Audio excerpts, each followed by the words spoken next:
Okay, I know this is your first real doctor's appointment, but Jason and I are going to make sure everything goes okay. We're going to make sure that you're not nervous. Are you talking about you or the baby? Both, I guess.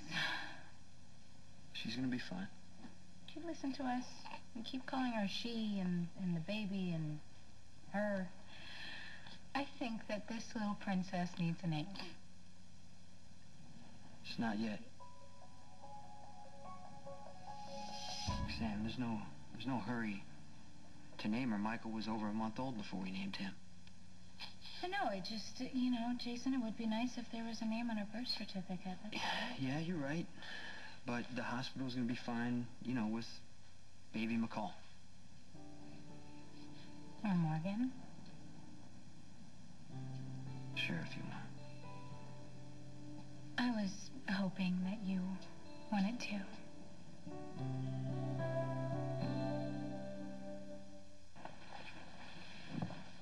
Don't get me wrong.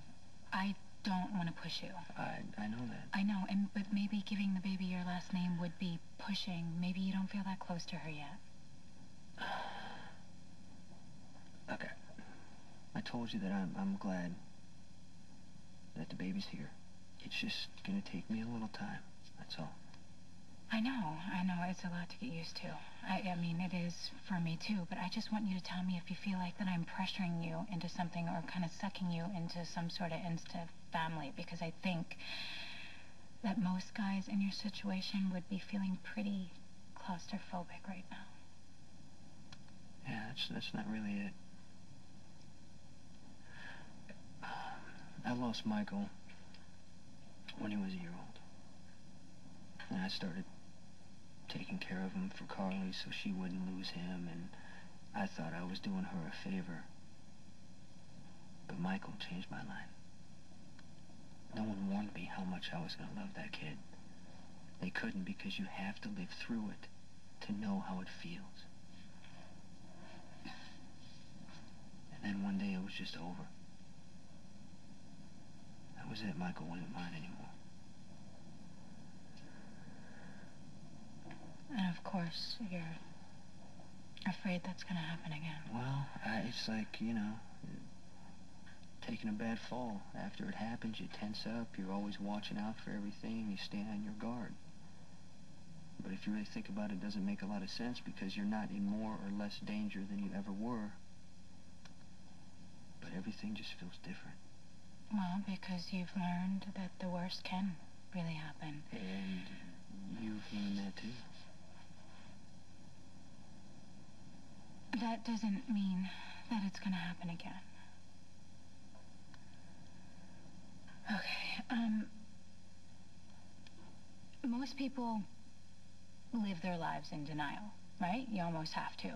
If you would actually get caught up in everything that could go wrong, or the accidents that could happen, or the ways that you or someone you loved could get hurt, you would be paralyzed, right? You'd probably lock yourself in a room and be unable to move.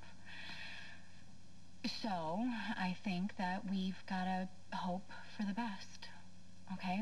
We've got to just stay in our day-to-day and not worry about what might go wrong, not worry about the worst, because most of the time the worst isn't going to happen. Most of the time when we cross the street, we're not going to get hit by a bus. A bus? How does... Oh, come on. You know what I mean. Yeah, I do. And you're right. I am afraid. But not for myself. I'm really afraid for you.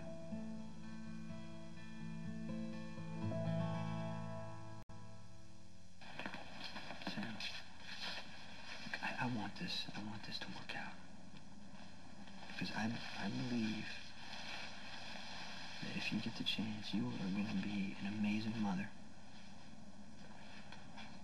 But a lot could go wrong, and I don't want you to lose her. Like I lost my baby. I know you miss her. I miss her. But this baby isn't a substitute. Jason, first of all, let me start.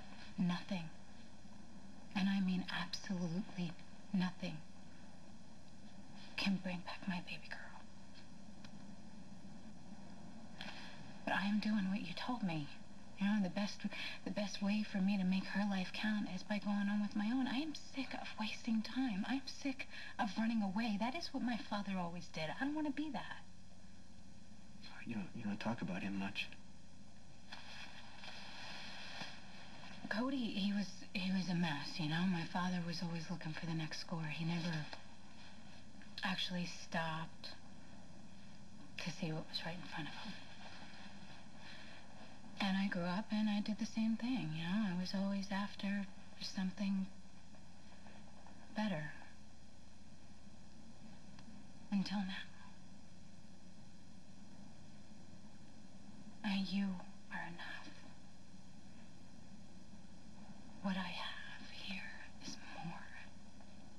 more than enough. I'm happy for you. And be happy for us. You and me. And baby, no name over there.